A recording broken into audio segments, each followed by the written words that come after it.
Just start. Just start. Tell me. It's no, there's no song inside. Wait.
Good morning.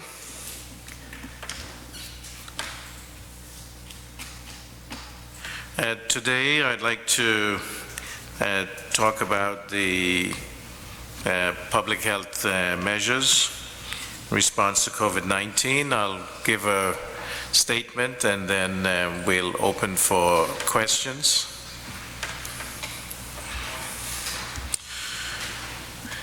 Up to the 20th of April, Anguilla had 30 confirmed cases of COVID-19 with 1 active imported case on island. Yesterday, April 21, a case of COVID-19 was confirmed in a symptomatic female resident who had no apparent direct links to any imported case of the virus. Linked to this case, 2 further persons tested positive on the evening of April 21. All 3 persons are currently isolated. In accordance with the World Health Organization classification system, this is, in the first instance, a cluster of cases. Contact tracing and surveillance are underway in order to ascertain the extent of spread, as well as to contain further transmission with the aim of avoiding community transmission.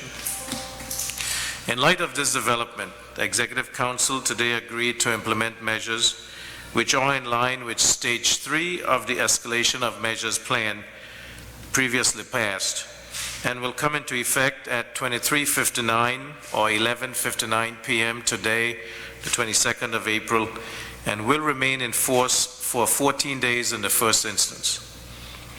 1. All persons other than those providing essential services will be required to stay at home. You are permitted to leave your residence only to seek medical care, including vaccinations, to buy food or fuel, and use banking services. 2. Non-essential workplaces will close. 3. All public gatherings are prohibited. This includes the closure of churches, schools, nightclubs, and bars. 4. Restaurants and other food establishments are restricted to takeout services only. When customers are collecting food, they should practice safe social distancing. 5. The reintroduction of mandatory social distancing measures in spaces allowed to remain open, including capacity limits and wearing of masks recommended in public indoor spaces and where physical distancing is not possible. 6. Closure of ports to incoming passengers. Outgoing movements are still permitted. 7. Restriction on visitors to residential facilities, for example, elderly care homes, prison, Zenada Haven. For the avoidance of doubt, unless you are an essential worker, you should stay at home, except to 1. Visit your doctor or pharmacy or to get vaccinated. 2. Buy food or fuel. 3. Make use of banking services. And 4. Exercise outdoors for a period not exceeding 90 minutes per day between the hours of 5 a.m. and 6 p.m. These measures are subject to change based on the evolution of the situation and will be reviewed in 2 weeks' time. Vaccination program. The vaccination of the population against SARS-CoV-2 remains critical. As noted above, persons should continue to visit the vaccination sites to get their jabs. Further information will be released, giving details of how we intend to increase capacity and ensure that persons are able to observe safe social distancing protocols. Food and supplies.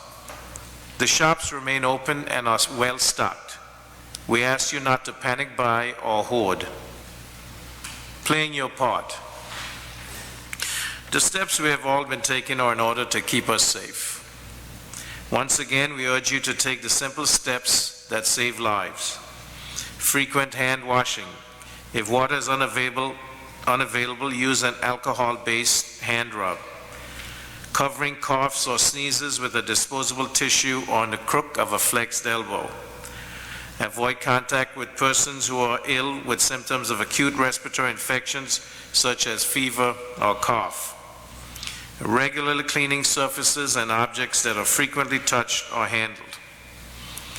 Persons with any questions or concerns that may have been exposed to COVID-19 should call the ministry's hotlines at 476-7627, that is 476-SOAP, or 584-4263, that is 584-HAND.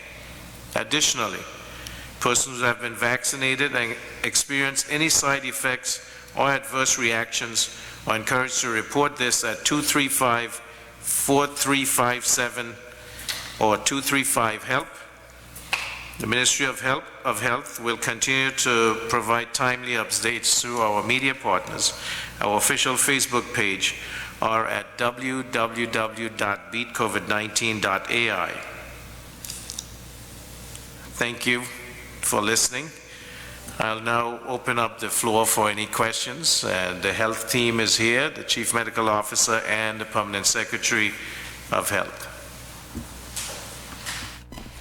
Good morning. Dr. Webster, you just mentioned the wearing of masks. Is that mandatory right now?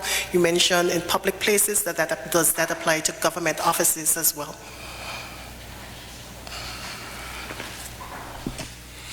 Thank you very much. Yes. Based on our escalation protocols, we will be mandating masks in public spaces that cannot properly deal with social distancing, including government buildings, private business buildings as well, that are open to the public as of midnight tonight.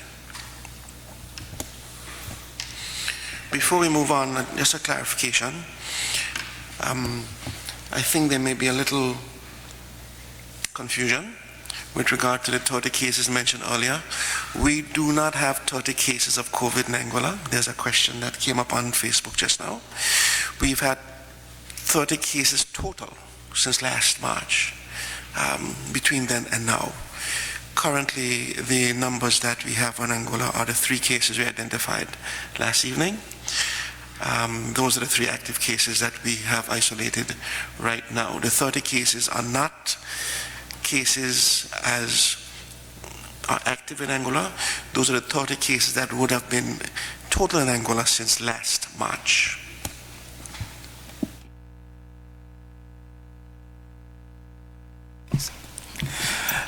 Doctor, as you spoke, I got a feel that the island is on a closed down, or almost on a closed down, as you said, that non-essential workers stay at home.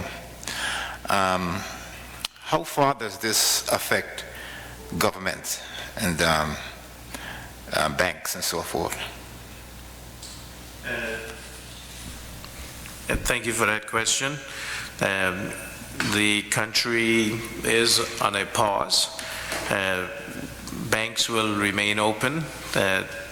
Essential services such as pharmacies, doctors' offices, the hospital. We do want persons to stay at home unless they have to access the food, gas, the banking services, doctor's offices, pharmacy. And this will be in the first instance for 2 weeks. What we are experiencing is a cluster of cases. We of unknown origin. We at the Ministry of Health in these press conferences over the last year have been indicating to the public of Anguilla that this could happen. We have been reiterating that certainly there are chances for the virus to come to Anguilla, not only in terms of persons coming in the bubble, who we test and so forth, but also through the illegal movement of people between Anguilla and other islands. And we know it's been happening. So at this point now, we cannot indicate certainly where this would have started, but we are investigating. Certainly, as of now, the 3 persons that we are still doing contact tracing, and we will continue over the next 2 weeks.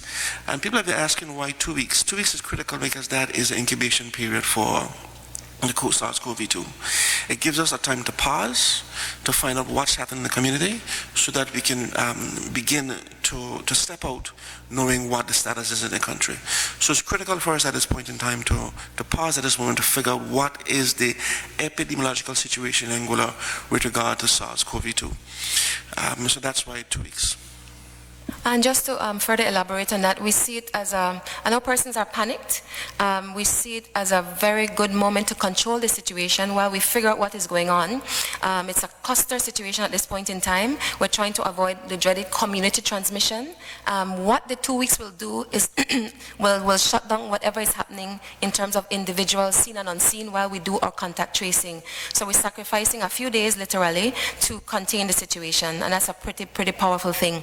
Another consideration that went into our 2-week lockdown is because we have the variants that are around nowadays. We're not sure what variant this is. Incidentally, we'll be sending some of the samples for sequencing. They are more contagious. So again, we've been more aggressive, so we're not even entertaining that. We're not going to try to get this horse out of the stable. So that is also going to solve that question no matter what's circulating. I see persons online are asking if any of the persons involved thus far were vaccinated, and the answer is no. None of them have been vaccinated, and none of them were vaccinated at this time of this exposure. So just bear with us. You've borne with us before. It's a short window of opportunity to contain the situation. And once again, I think we have to drum home the message that I still believe that this country is quite fortuitous with the numbers of persons that have had their first vaccination already. Most of us haven't completed, but the latest evidence from the AstraZeneca show that even after that first shot, you're 76% protected, right? We've had, on a very positive note up to yesterday, a steady stream of persons coming to get first and second doses, and that was very heartening. And again, just in time, we've been on message. You will see the consistency of the message. We said it's more likely a when, not an if, because this pandemic has drawn out so long. It's more than a year. And we've seen all around us, and we continue to say, we are no different from the other islands. It felt like just a matter of time. The writing has been on the wall for some time, and still I think the place Anguilla is in, when these other countries fell, they didn't have their vaccination up to the point we had. No vaccination was in sight as yet, so there's still a lot to celebrate. This is still a cluster situation. We're locking it down very aggressively. We're not playing. We're not waiting to see what might happen. And if we do this right, this few brief days, we can have this situation very much under control, irrespective of what the numbers say today. So I want to just say that to the general public. Does this aggressive lockdown interrupt the vaccination program? Would people be still able to come even though the places are closed down partially? Can they still come for vaccinations at this time? Well, we're thinking more of it as a pause in terms of the greater cause, not to sound corny, didn't mean to rhyme, but no, absolutely not. We're going full force with the vaccination. That is the hallmark, that is the main part of the strategy now to get this thing under control. So between these measures, these public health measures and the aggressive vaccination, I think we'll be out of this just fine. To add to that, vaccination is considered an essential service. The numbers we have now, and we've been indicating that this is a possibility, but I can tell you, if this were to ever happen, I prefer to happen now. We have had over 6,000 persons have their first dose, over 1,100 persons had their second dose. So we have quite a bit of protection in the community, rather than this would have happened last year where we had no protection at all. So I think we still need to get our numbers up, but the protection is there. Even after the first dose, you can have a protection up to 60-something%.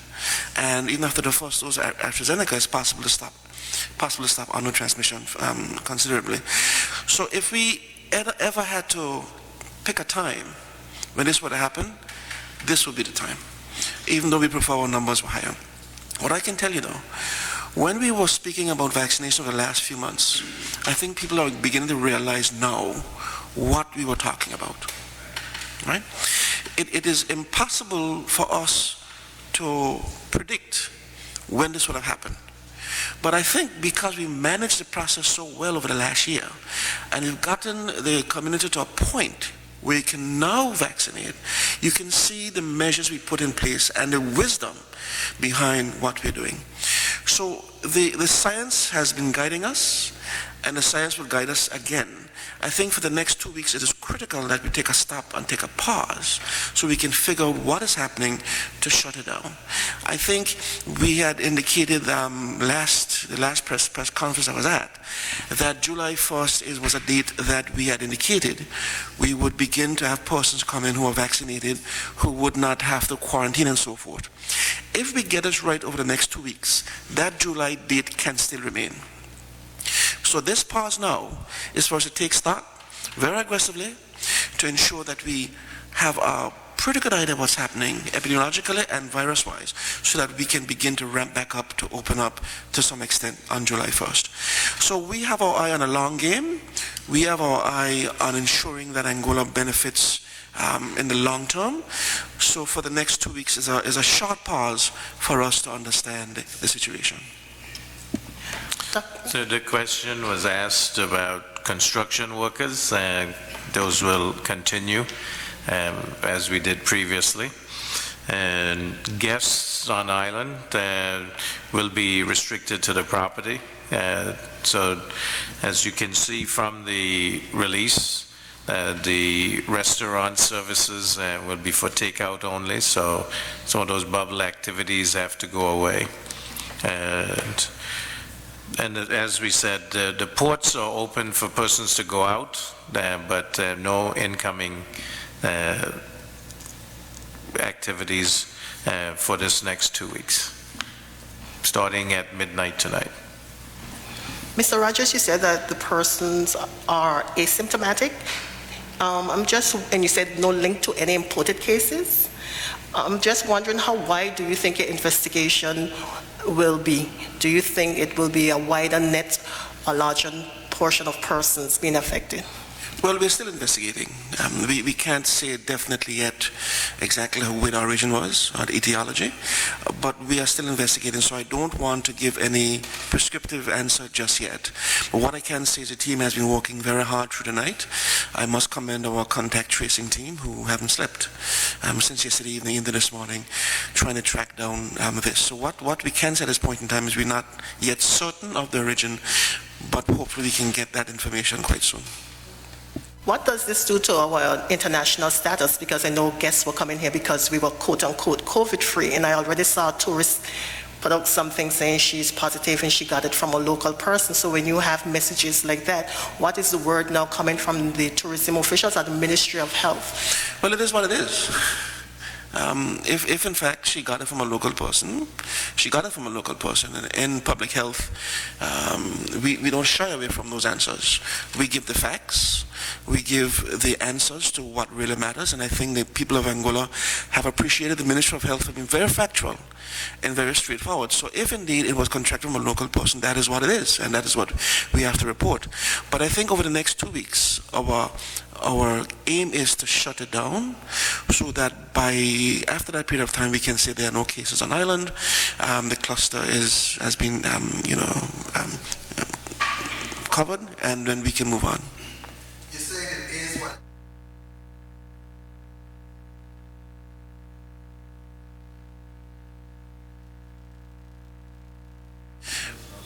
Well, it's not a guess. It's a person who's been living here. It's not a guess. It's a resident of Anguilla. Okay, are you confirming it is what it is? Is that you're saying that yes, person contracted from a local person? That's what I'm saying. Okay. Just to confirm, the person is not a visitor. The first index case last night was not a visitor. It is a resident who has been here since last year, who has been living among us, moving among us. This is not somebody in the bubble activity. This is somebody who's been here since last year. And we are now doing a contact tracing to ensure that we have all our bases covered. What we can assure the public is that we have certainly all the persons right now isolated and quarantined, and we are doing the other testing to ensure that persons as well get the tests that are necessary to get their status cleared.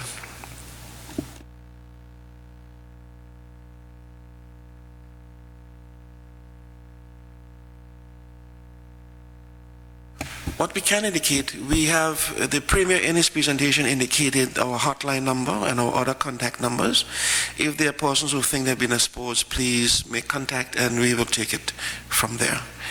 There's no need to panic. We have a way of dealing with these things, and certainly from a Ministry of Health standpoint, we will ensure that everything is done properly.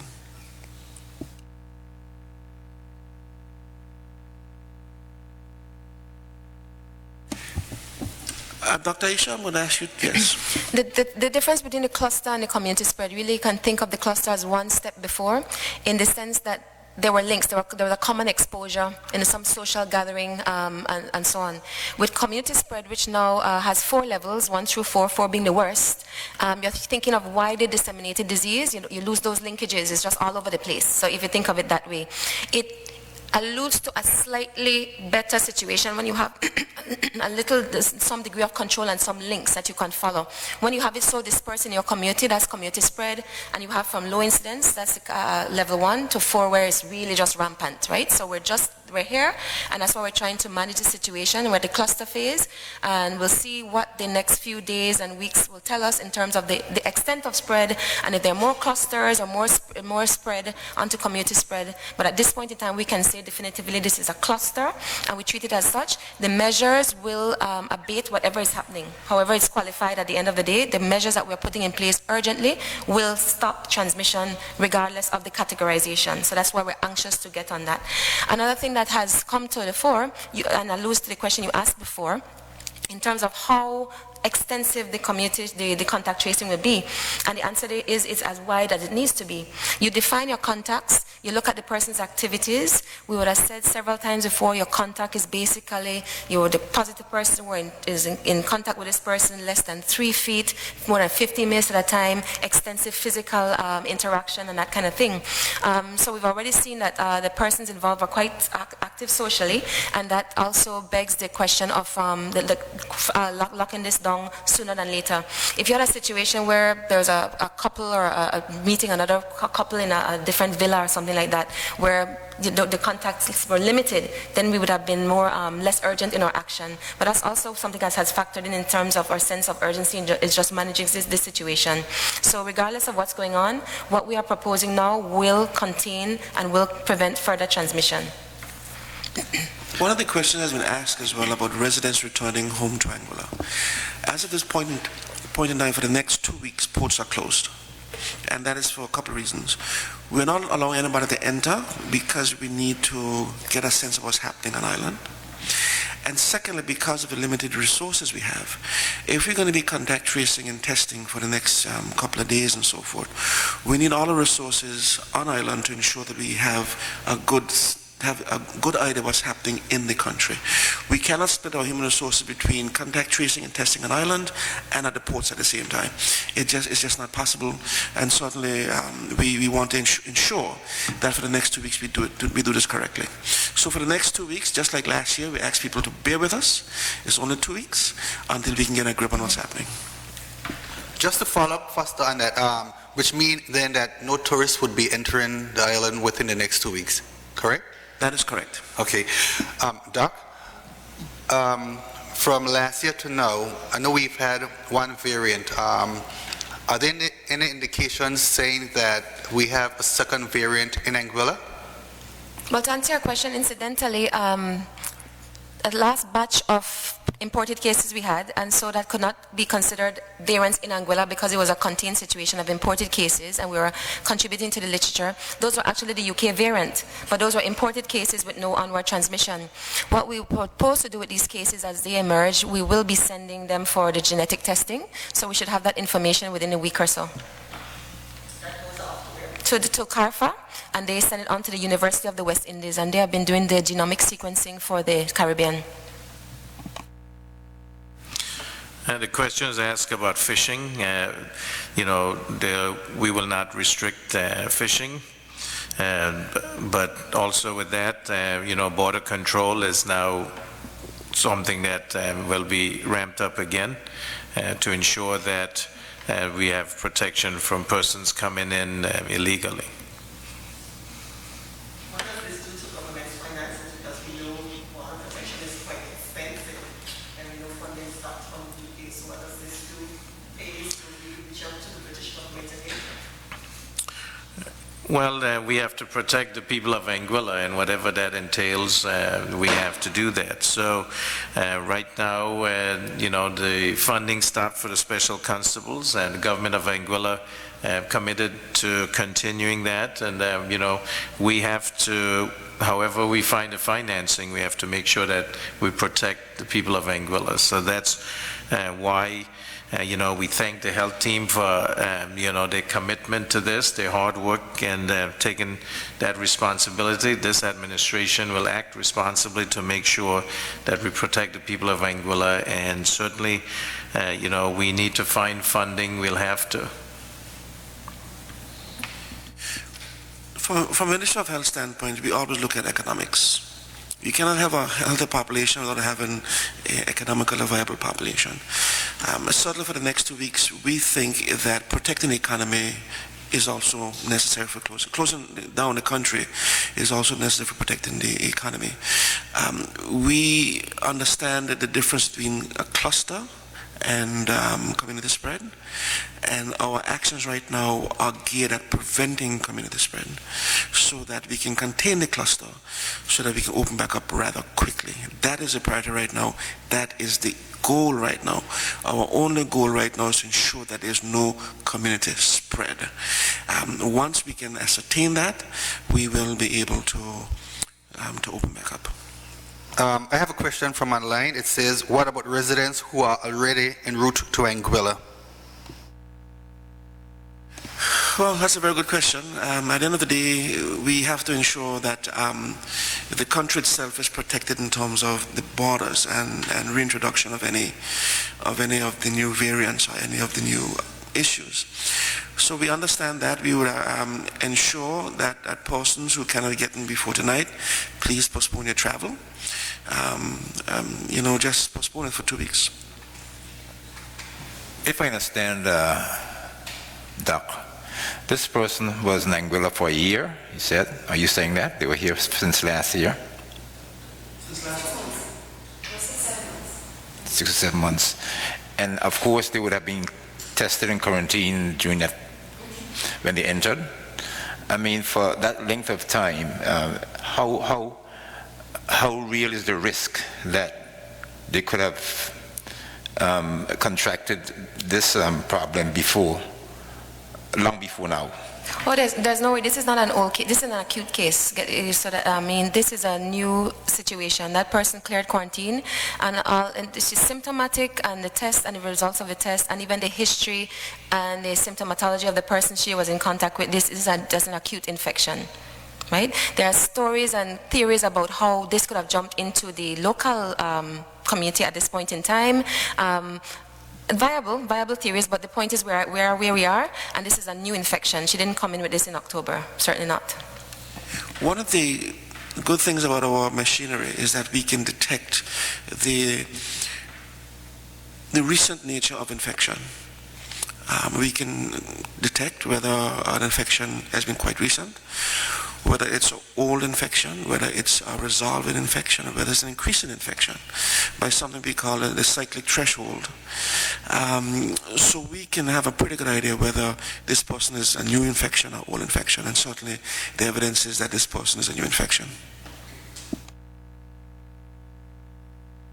Just a question, Mr. Rogers. You mentioned that it's a cluster and not community spread, but I mean, in my mind, it's difficult not to think of it as a community spread, because if you have a cluster and that person has the virus, you don't know who or what other persons they may have associated themselves with, and those other persons may have gone on and mingled with other persons. So to me, it's easy, for community spread to happen like that.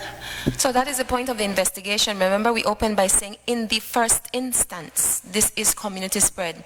A cluster, sorry. In the first instance, this is a cluster, and then I went on to elaborate that the difference in terms of the categorization is the amount of the dissemination and whether or not you're seeing links. So now these persons are linked together with some social gathering, similar symptoms. We say this is a cluster, and part of the investigation will see how many within that interaction or their associates are part of that cluster. It may be in the course of our investigation we find some dispersed cases here and there that will allude to the possibility of community transmission. Let's hope not. But at this time we can say this is a cluster. We're investigating it. In the meantime, as we investigate it, the measure we are doing, the pause for the cause, is going to abate whatever this is. We're hoping it stops at this cluster phase. It's possible. We may find some more cases that are not linked to anyone, then that's a bit more troubling. And then we have to talk about degrees of community spread. But as we speak here today, at the time of speaking, we have a cluster, and we see how large that cluster is, and we qualify further if it's any kind of community transmission, and it's waves on the terminology, and then we go from there. The most important thing to take home while we're doing this aggressive measure now is that whatever is going on is going to be stopped by what we are proposing to do. I think the responsibility of the public is critical as well. We know this virus spreads a lot through personal contact, through mass gatherings, through respiratory ways. So that the measures we're putting in place is to draw those things back so that the virus doesn't have a chance to spread.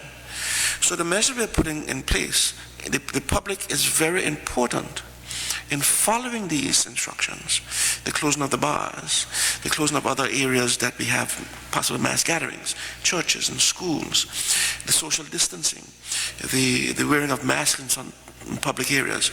These are the things that will help break the transmission. In addition to getting treatment early, if you certainly have symptoms, isolation, treatment, and so forth. So these are all issues, all protocols taken together. It's not one of them. It's all of them taken together will be what will break transmission.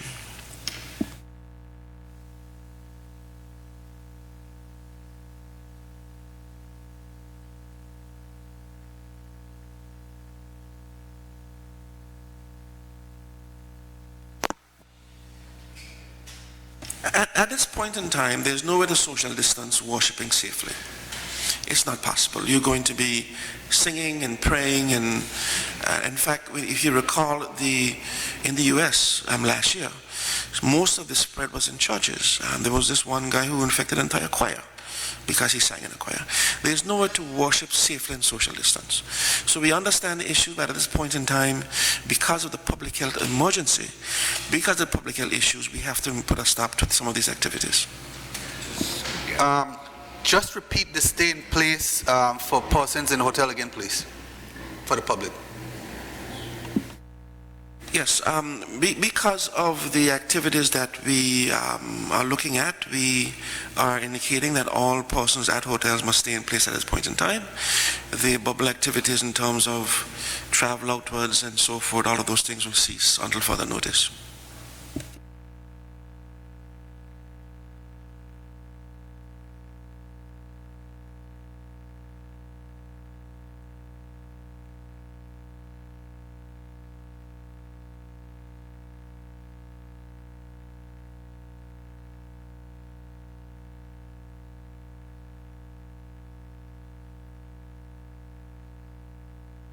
Yeah, I think the Chief Medical Officer alluded to the fact they are looking at some theories of how this could have happened.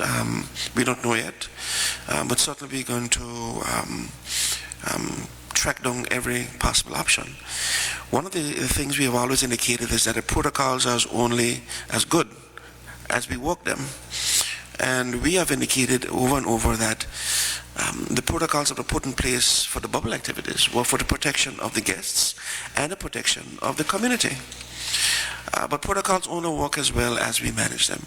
And there have been questions online about in terms of could this have been gotten in a bubble? We don't know. It's quite possible if protocols weren't followed. But at the same time, we will look into these things and ensure that persons in the future realize the importance of ensuring that they follow protocols and the critical nature of listening to the science. When we presented these things over the last year, we were not doing this out of some fancy notion that, we didn't just come up with these things. These things were designed based on science. And if you don't follow them, it's possible that things can happen. A question on the closing of the ports. We know that on a limited basis, ferries and planes go to St. Martin to transport goods to Anguilla, back and forth. Can that still continue, or is it limited, or is it closed? No, the closure of ports never covered cargo and movement of stuff. It never did, and it never will, because of course it's critical that we continue to survive, food, movement of goods and so forth. But what we will say is that the crew must maintain the protocols because they're a critical aspect of this, and they have been working, most of them are working very well for the last year. We have not had one positive case of a crew member who has traveled to a foreign island, whether it's on a boat or a plane, and we want to thank them. Certainly we encourage them to continue to work hard and to ensure that they protect Anguilla. So no, cargo boats and vessels will not fall into this ban. Again, an online question. The question is, how many people have been contacted so far doing the contact tracing? Actually waiting for that report, but it's in excess of 30 persons at this point in time, I can see off the top of my head, and it's still going, it's still ongoing. So that report will come in at some time, and we'll keep updating you.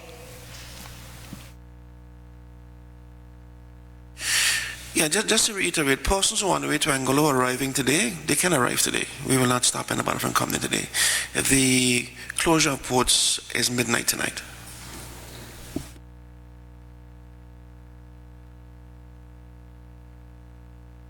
So anybody who will be traveling to Anguilla tomorrow, please postpone your travel. You will not be allowed to enter Anguilla after midnight tonight.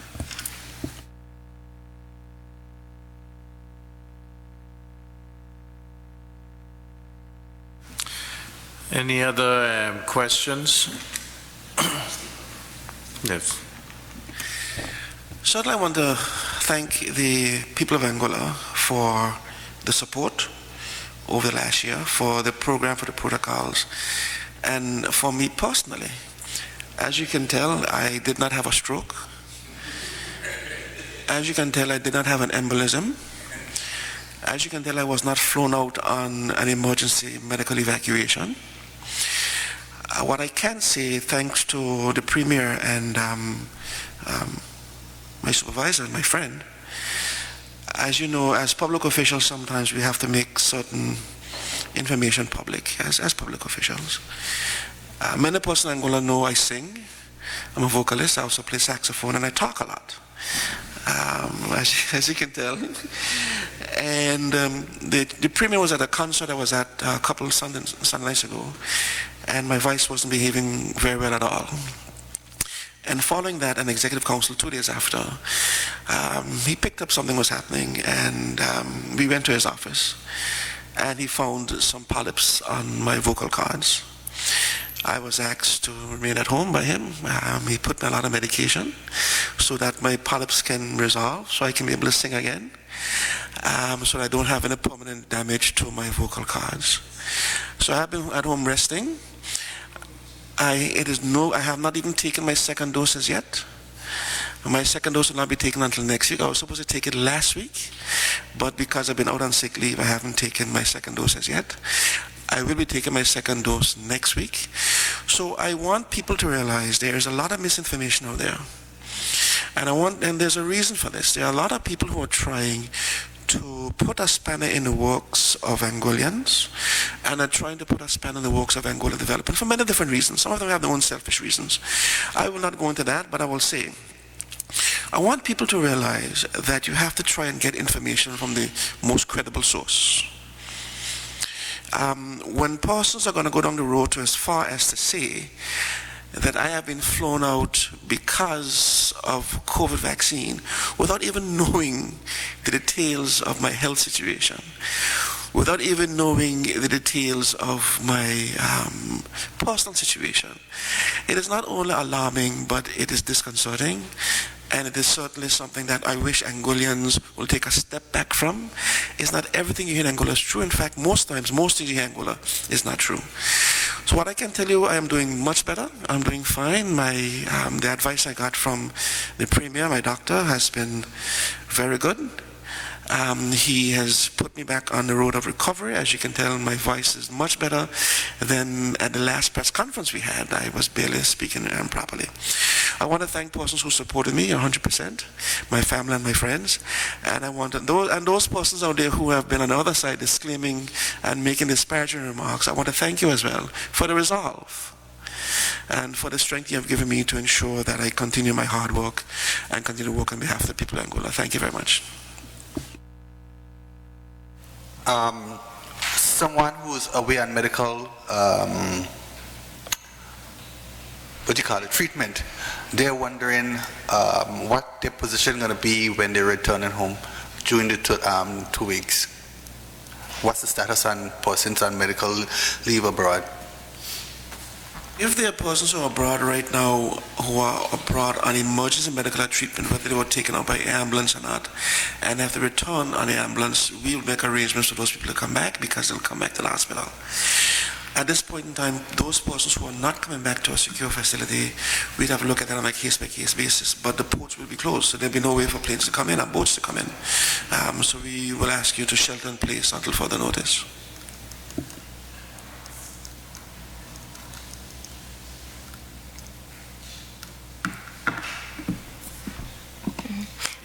Yeah, I was just asked to make the statement that the Minister of Tourism and his children have not tested positive for COVID. So that's another one of the rumors going out there. I would just like to say once again, the most immediate way to get out of this situation, to avoid all of these public health measures, restrictions, economic hardships, is through the vaccination. So let's keep it going. And as we said before, this is a way out of it. And here we are again faced with another situation reminding us, and it's coming closer and closer to at our heels and snapping at our heels. We just need to get out of this in short order. So. I want to thank you all for coming. I want to thank the Permanent Secretary for coming, even though he's still officially on sick leave. He didn't explain all the damage that was caused to his vocal cords, but certainly he is improving, and I can hear that. So I look forward to taking another look in the near future.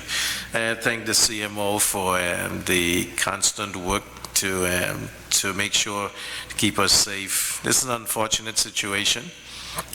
This tells us how close we were doing so well, and then this happened. But we've always said that this can happen and will happen, because unless we just close down and stay in a bubble continuously, we are exposed to importing the virus.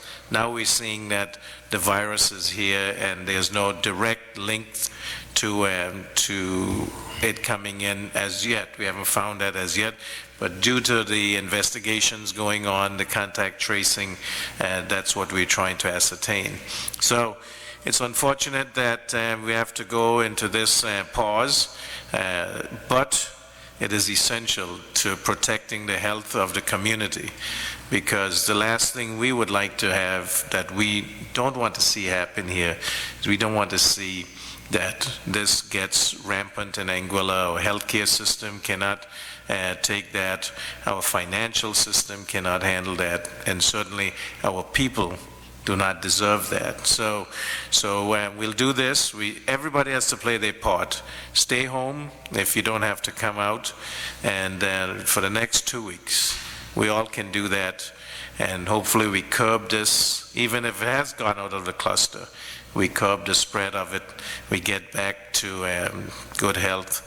We continue to do what's necessary, and go out and get vaccinated, because that's how we can at least ensure that our immune system is up, our health is protected, and we can get back to life near normal as possible. So I want to thank everyone again. Thank Radio Anguilla, the Anguillian, Lloyd Live, Dites. Thank our Ministry of Health for being here, and we'll continue to be vigilant. We do hope to have frequent briefings to let the public know where we are in regards to the contact tracing and other measures if they become necessary. So I thank you all again, and may God bless you and God continue to keep Anguilla safe. Thank you. Thank you.